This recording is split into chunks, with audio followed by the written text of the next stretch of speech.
برادران اسلام، السلام علیکم ورحمۃ اللہ وبرکاتہ۔ الحمدللہ الذی ابدأ الافلاک والارضین والصلاة والسلام علی من کان نبیا وآدم بین الماء والطین وعلی آلہ واصحابہ اجمعین، اما بعد فاعوذ باللہ من الشیطان الرجیم، بسم اللہ الرحمن الرحیم۔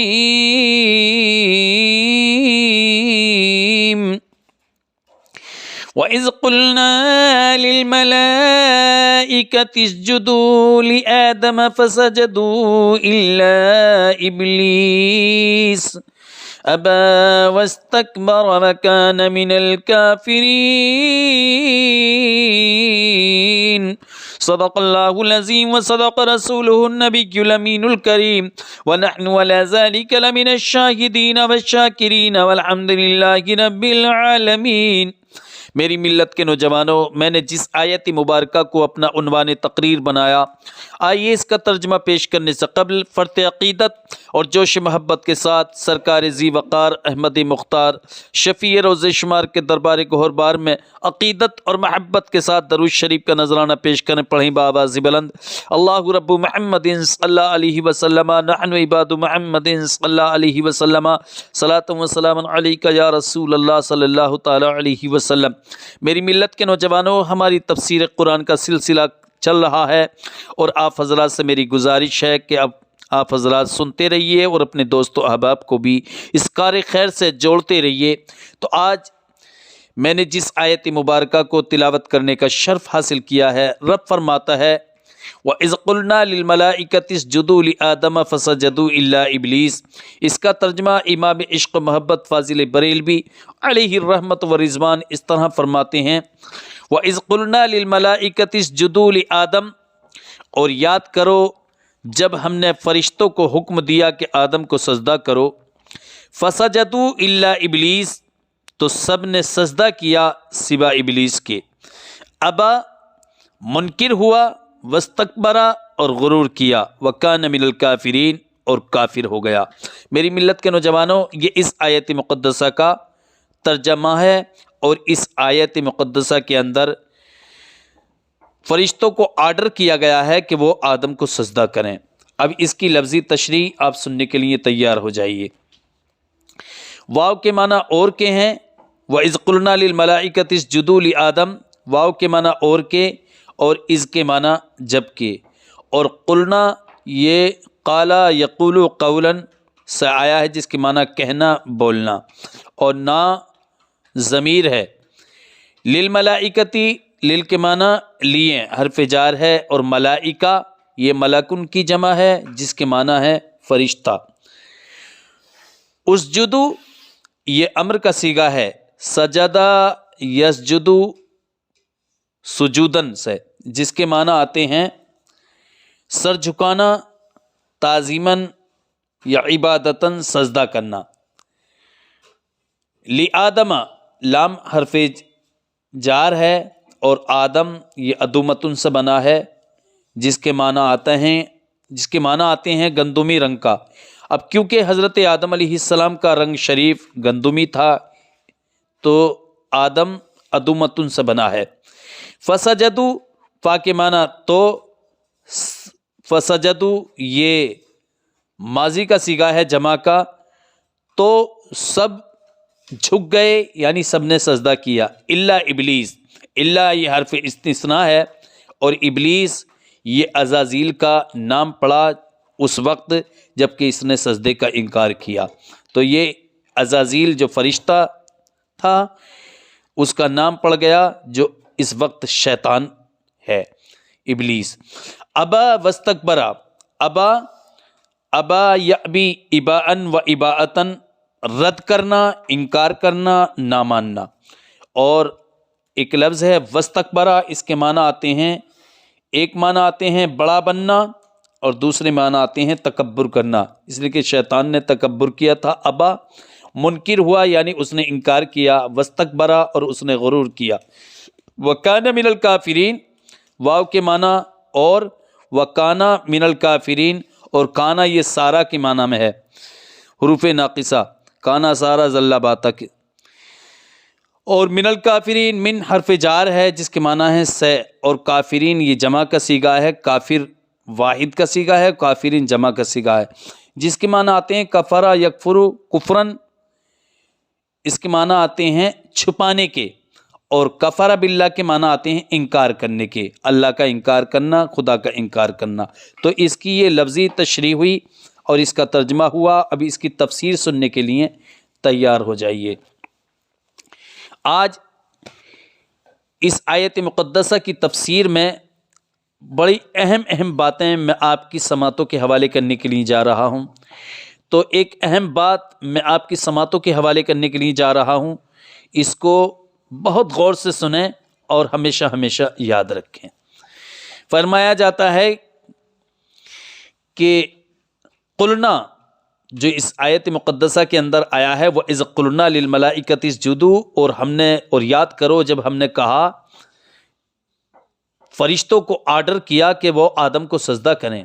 تو قلنا جو لفظ آیا ہے جمع کا صیغہ ہے، قلنا جمع کا صیغہ ہے، یعنی ہم نے کہا. رب فرماتا ہے ہم نے کہا.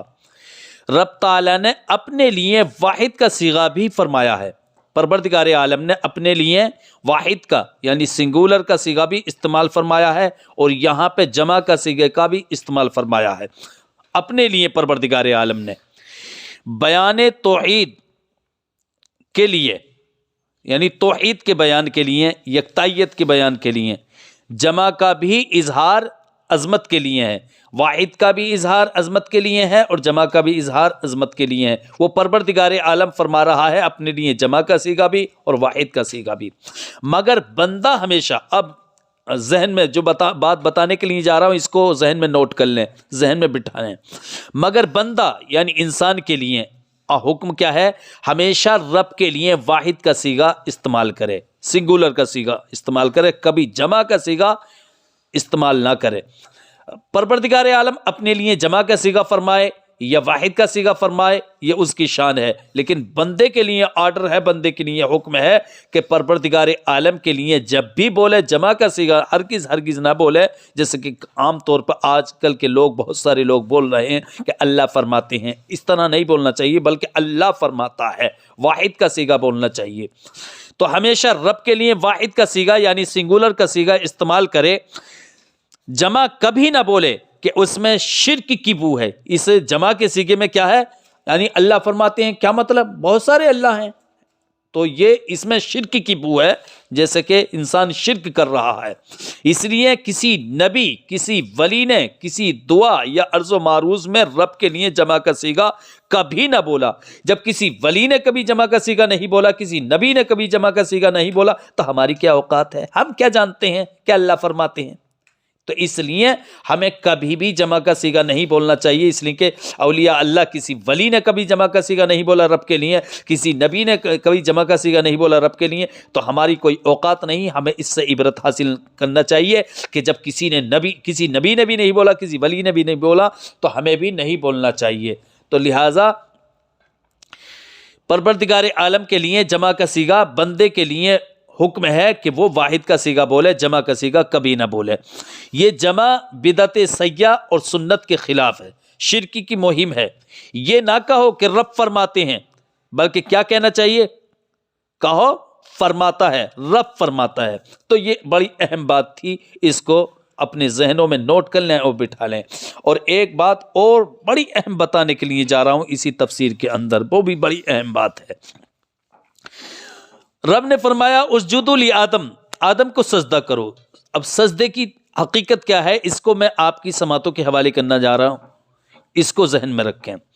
شریعت میں زمین پر پیشانی رکھنے کو سجدہ کہا جاتا ہے.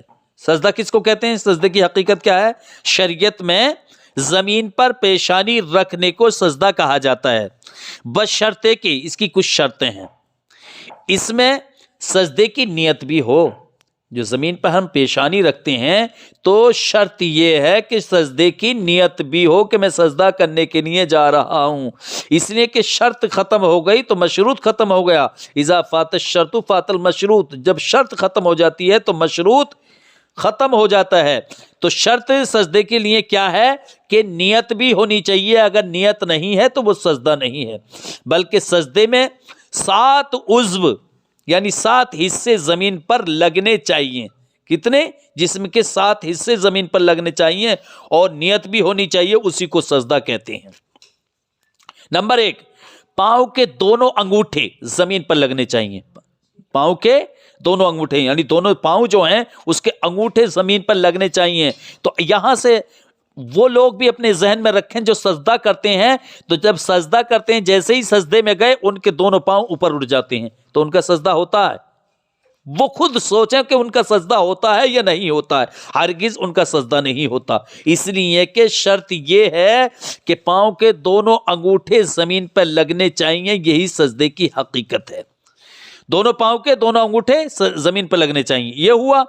دونوں گھٹنے، جو دونوں گھٹنے ہیں، دونوں گھٹنے زمین پر لگنے چاہیے، اور دونوں ہتھیلیاں جو ہاتھ کی ہتھیلیاں ہیں یہ بھی زمین پر لگنی چاہیے، اور ایک ناک پیشانی، ناک پیشانی یہ ایک ہی ہے، یہ بھی زمین پر لگنے چاہیے۔ تو دونوں انگوٹھے ہوئے، ایک تو یہ ہوئے 2، اور دونوں گھٹنے ہوئے 4 ہوئے، دونوں ہتھیلیاں ہوئی کتنے ہوئے؟ 6 ہو گئے، اور ایک ناک پیشانی، یہ دونوں ایک ہی ہیں۔ تو 7 عضو ہیں۔ نیت کے ساتھ جب 7 عضو زمین پہ لگیں گے تبھی سجدہ ہوگا، اسی کو سجدہ کہتے ہیں۔ شرط یہ ہے کہ نیت بھی ہونی چاہیے۔ سمجھ میں آئی؟ تو وہ لوگ جن کی 7 عضو 7 حصے زمین پر نہیں لگتے ان کا سجدہ نہیں ہوتا۔ تو میری ملت کے نوجوانوں، یہ سجدے کی حقیقت ہے۔ اب آگے میں کچھ بات بتانے کے لیے جا رہا ہوں۔ سجدہ 2 قسم کا ہے۔ سجدہ کتنے قسم کا ہے؟ 2 قسم کا۔ سجدہ تعبدی، سجدہ تعبدی۔ اب سجدہ تعبدی بتا دوں، سجدہ تعبدی کسے کہتے ہیں؟ سجدہ تعبدی کہتے ہیں عبادت کا سجدہ۔ کس کا؟ عبادت کا سجدہ۔ جو عبادت کے لیے سجدہ کیا جاتا ہے وہ کس کو کیا جاتا ہے؟ رب کو کیا جاتا ہے۔ عبادت ہم کس کی کرتے ہیں؟ پروردگار عالم کی کرتے ہیں، تو اس کو سجدہ تعبدی کہتے ہیں۔ اور ایک سجدہ تعظیمی یعنی ادب کا سجدہ، تعظیم کا سجدہ، کسی کی تعظیم کرنے کے لیے جو سجدہ کرتے ہیں اس کو سجدہ تعظیم کہتے ہیں۔ تو سجدہ تعبدی تو ہمیشہ پروردگار عالم کے لیے ہوتا ہے، ہمیشہ ہر شریعت میں سجدہ تعبدی پروردگار عالم کے لیے ہے، اور سجدہ تعظیمی یہ پہلی شریعتوں میں جائز تھا۔ پہلی شریعتوں میں یعنی دوسرے انبیاء کرام جو ہیں ان کی شریعتوں میں سجدہ تعظیمی، جھکنے کا سجدہ، تعظیم کا سجدہ یہ جائز تھا، لیکن شریعت محمدیہ صلی اللہ علیہ وسلم میں، ہمارے آقا صلی اللہ علیہ وسلم کی شریعت میں اس کو منسوخ کر دیا گیا ہے، وہ حرام کر دیا گیا ہے۔ حضور کی شریعت میں سجدہ تعظیمی جائز نہیں ہے۔ تو 2 قسم کے سجدے ہوئے، سجدہ تعبدی اور سجدہ تعظیمی۔ سجدہ تعبدی یہ ہے کہ کسی کو اپنا خالق مان کر اس کے لیے جھکے۔ سجدہ تعظیمی یا سجدہ تحیت یہ کہ کسی کو فقط بزرگ جان کر اس کے سامنے سر زمین پر رکھے۔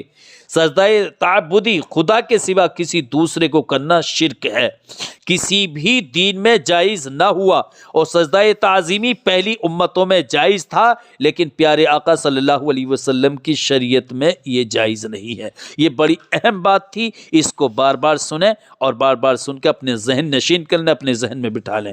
اب میری ملت کے نوجوانوں، ایک اور اہم بات میں آپ کو بتانے کے لیے جا رہا ہوں، بڑی امپورٹنٹ اور بڑی پوائنٹ کی بات ہے، اس ویڈیو کے اندر میں آپ کی سماعتوں کے حوالے کرنے کے لیے جا رہا ہوں اسی تفسیر سے۔ رب فرماتا ہے وَإِذْ قُلْنَا لِلْمَلَائِكَةِ اسْجُدُوا، اور ہم نے فرشتوں کو حکم دیا اسجدوا لآدم کہ آدم کو سجدہ کرو۔ تو اس میں فرشتوں کا جو ذکر آیا ہے تو میں اسی سے متعلق آپ کی سماعتوں کے حوالے کرنے کے لیے جا رہا ہوں کچھ باتیں۔ اولاً فرشتوں نے آدم علیہ السلام کو سجدہ کیا۔ فرشتوں نے کس کو سجدہ کیا؟ حضرت آدم علیہ السلام کو سجدہ کیا۔ یعنی یہاں پر یہ بات بتانے کے لیے میں آپ کو جا رہا ہوں کہ جب اللہ نے حکم دیا تھا فرشتوں کو کہ وہ آدم کو سجدہ کریں تو وہ کتنے سجدے تھے اور ہر سجدے کی مدت یعنی ٹائم کتنا تھا، اور ان فرشتوں نے جو سجدے کیے تھے وہ کس کس انداز میں کیے تھے، اس کا پورا میں بتانے کے لیے جا رہا ہوں۔ اولاً فرشتوں نے آدم علیہ السلام کو سجدہ کیا، جس کا شیطان نے انکار کیا، یعنی اللہ نے جب فرمایا اسجدوا لآدم، آدم کو سجدہ کرو، فسجدوا الا ابلیس، تو تمام فرشتوں نے سجدہ کیا اللہ کے حکم کے تحت حضرت آدم علیہ السلام کو، الا ابلیس، سوائے شیطان کے، سوائے ابلیس کے، اس نے انکار کر دیا۔ یہ سجدہ تھوڑی دیر تک رہا، یہ سجدہ جو اس سجدے کا حکم دیا تھا کتنی دیر تک رہا تھا، اس کی مدت کیا تھی؟ تھوڑی دیر تک سجدہ کیا، اور یہ اس کا ٹائم بہت کم تھا، تھوڑی دیر تھا۔ پھر انہوں نے سر اٹھا کر دیکھا، کنہوں نے؟ تمام ملائکہ نے، تمام فرشتوں نے اپنے سروں کو اٹھا کر دیکھا کہ شیطان آدم علیہ السلام کی طرف پیٹھ پھیرے کھڑا ہے۔ کیا؟ کیسے کھڑا ہے؟ تمام فرشتے سجدے میں جھک گئے، حضرت آدم علیہ السلام کو سجدہ کیا، پھر تھوڑی دیر سجدہ کیا اور سر اٹھا کر دیکھا کہ شیطان حضرت آدم علیہ السلام کی طرف پیٹھ پھیرے کھڑا ہے۔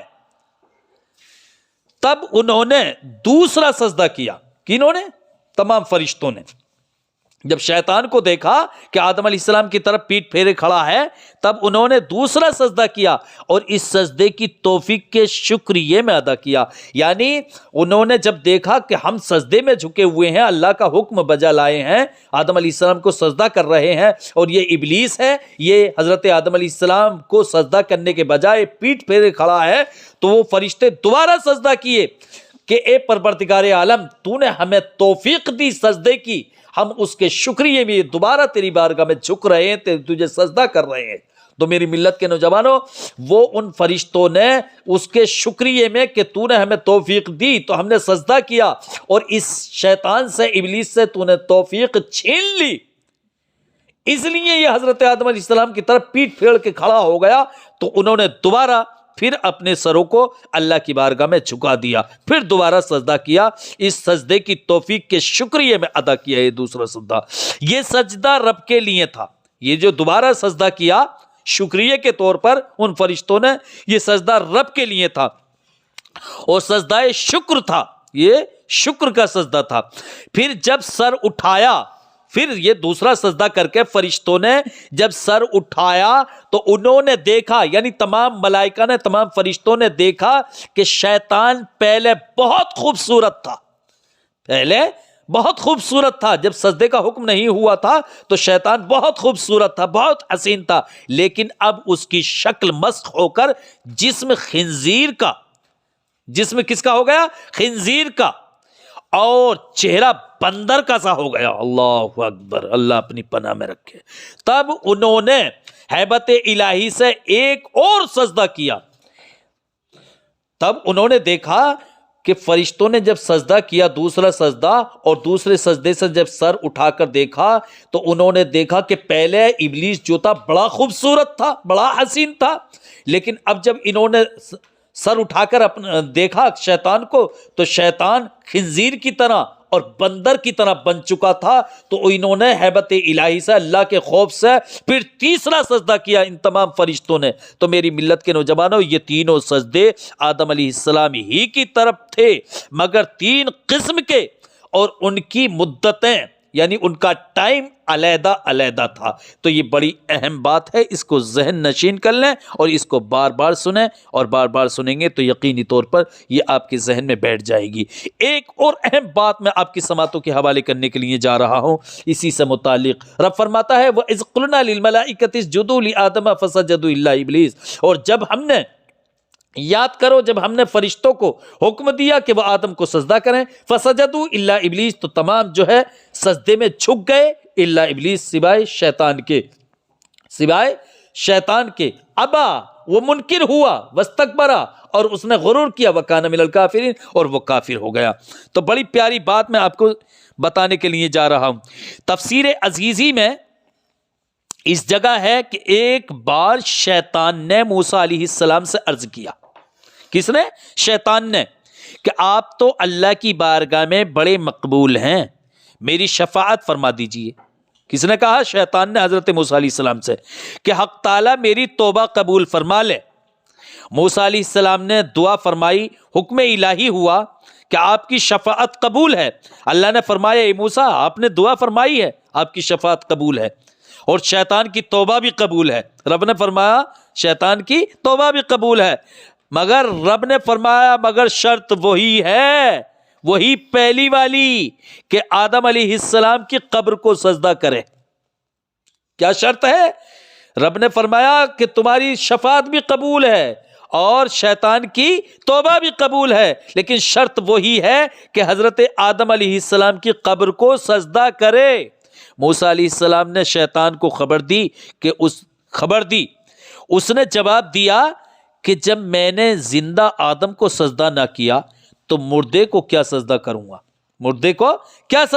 گا؟ مگر اے موسیٰ، شیطان کہہ رہا ہے، مگر اے موسیٰ تمہاری شفاعت کا مجھ پر احسان ہے، اس لیے میں آپ کو ایک فائدے کی بات بتاتا ہوں۔ یہ لو، ایک فائدے کی بات بتانے کے لیے جا رہا ہے۔ ایک فائدے کی بات بتاتا ہوں کہ میں 3 وقتوں میں آدمی کو بہت خراب کرتا ہوں۔ 3 اوقات ایسے ہیں، 3 وقت ایسے ہیں کہ میں انسان کو بہت زیادہ اس کو خراب کر ڈالتا ہوں۔ ایک غصے کی حالت میں، ایک تو غصے کی حالت میں، اس وقت میں بجائے خون کے، یعنی خون دوڑتا ہے باڈی کے اندر، تو بجائے خون کے اس کے جسم میں دوڑتا ہوں، یعنی خون جتنی تیز دوڑتا ہے اس سے زیادہ اس کی باڈی کے اندر میں دوڑنا شروع کر دیتا ہوں جب انسان کو غصہ آتا ہے، اور جو چاہتا ہوں اس سے کرا لیتا ہوں۔ اور جب میں دوڑنا شروع کرتا ہوں تو انسان سے، جب وہ غصے کی حالت میں ہوتا ہے، اس سے میں جو چاہتا ہوں وہ کرا لیتا ہوں، اس کو جدھر موڑتا ہوں وہ بیل کی طرح مڑتا چلا جاتا ہے۔ یہی وجہ ہے میری ملت کے نوجوانوں، حالت غصے میں انسان وہ کچھ کر جاتا ہے جو کبھی وہ سوچتا بھی نہیں ہے۔ اور دوسری بات یہ بتانے کے لیے جا رہا ہے کہ دوسری بات جہاد کی حالت میں کہ غازی کو گھر بار یاد دلاتا ہوں، کہ جب جہاد میں غازی ہوتا ہے تو اس کو اس کے بیوی بچے، اس کا گھر بار، اس کی زمین جائیداد یاد دلاتا ہوں تاکہ وہ جہاد سے رک جائے۔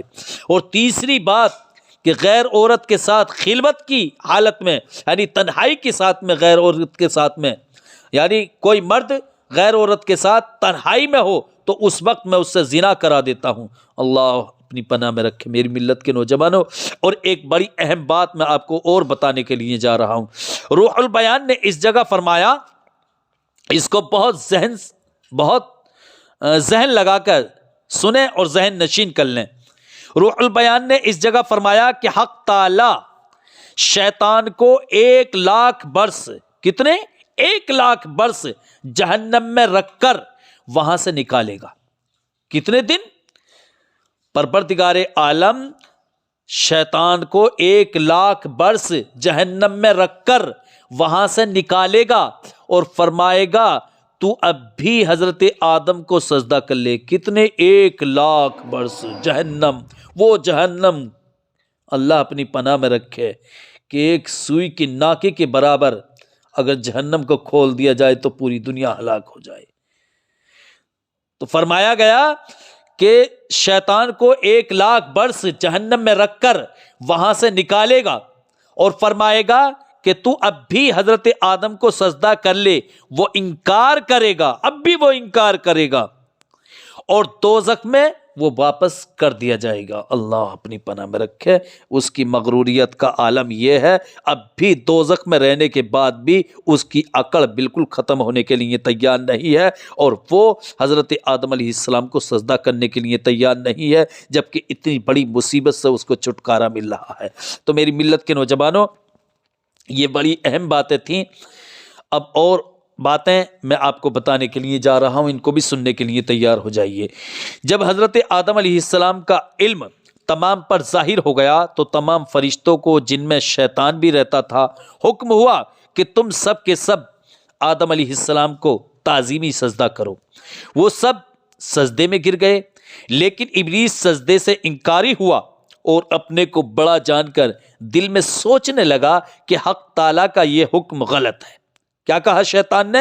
کہ حق تعالیٰ کا یہ حکم غلط ہے، میں بہت بڑا، آدم علیہ السلام بہت چھوٹے، اور چھوٹا بڑے کے سامنے جھک سکتا ہے، نہ کہ بڑا چھوٹے کے سامنے۔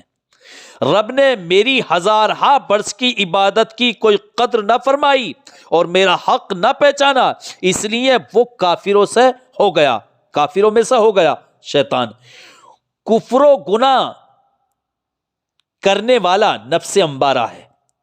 کفر کرنے والا کون ہے؟ نفس امبارہ، جو ہر انسان کے اندر ہے، اور گناہ کرنے والا کون ہے؟ نفس امبارہ۔ شیطان اس کا مشیر اور وزیر ہے، کس کا؟ نفس امبارہ کا۔ شیطان کیا ہے؟ اس کو مشورہ دیتا ہے، اس کو وزیر ہے۔ شیطان گناہ نہیں کرواتا ہے، بلکہ شیطان تو مشورہ دیتا ہے، اس کا مشیر ہے اور اس کا وزیر ہے۔ حقیقت میں جو گناہ کراتا ہے یہ انسان کا نفس امبارہ ہی ہے، یا جنات کا نفس امبارہ ہی ہے جو گناہ کراتا ہے۔ تو میری ملت کے نوجوانوں، شیطان تو اس کا مشیر ہے اور وزیر ہے، جیسے خود شیطان کو اس کے نفس نے کافر بنایا، شیطان کو بھی اس کے نفس امارہ نے ہی کافر بنایا، ایسے ہی ان جنات کو ان کے نفوس نے کافر کیا۔ لہذا آیت پر کن جنات کو؟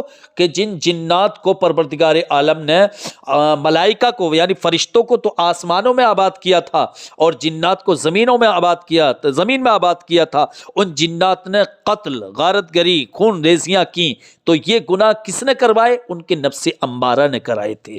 تو میری ملت کے نوجوانوں، لہٰذا آیت پر یہ اعتراض نہیں کہ جب شیطان نے گمراہ کرنے کا کام اب تک شروع ہی نہ کیا تھا تو جنات کافر کیوں کر ہوئے؟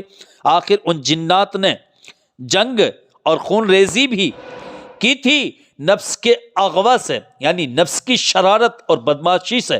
آج رمضان میں شیطان قید ہوتا ہے، مگر جب بھی ہم لوگ گناہ کرتے ہیں اس کی وجہ کیا ہے؟ ہم نفس امارہ کے قیدی ہیں، ہم نفس امارہ نے ہم کو قید میں رکھا ہے اور اسی کے اشارے پہ ہم چلتے ہیں۔ میری ملت کے نوجوانوں، شیطان تو صرف مشیر ہے اور وزیر ہے، یہ تو مشورہ دیتا ہے نفس امارہ کا۔ حقیقت یہی ہے کہ ہم اپنے نفس کی بنیاد پر ہی، نفس امارہ کی بنیاد پر ہی گناہ کرتے ہیں، جو بھی گناہ کرتے ہیں۔